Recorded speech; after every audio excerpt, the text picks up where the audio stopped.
Idol, anong pinagkaiba ng mga kabataan noon sa kabataan ngayon? Kabataan noon, kumakaway ka kapag may dumaraang eroplano. Inaantay maubos ang tubig sa tabo sa ulo. Ginagawang swimming pool ang planggana ni nanay. Ginagawang braces ang foil ng choknat. Naliligo ka sa alulod ng bubong kapag umuulan. At kapag gabi naman, akala mo sinusundan ka ng buwan. Nagko-concert sa harap ng electric fan. Kabataan ngayon, ang problema ay pera at cellphone. Ang problema lang namin noon kung paano makatakas sa bahay para di matulog ng tanghali. Lumaki man kami sa Palo, aminin natin mas maraming nire-respeto na magulang sa panahon noon kaysa ngayon. Mga kabataan ngayon, isang chat lang, may jowa na.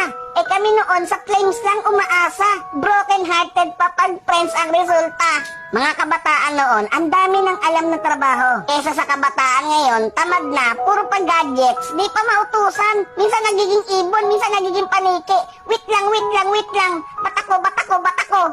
Idol, hindi kawawa ang batang inuutusan sa gawaing bahay. Ang kawawa ay yung batang lumalaki na walang alam sa buhay.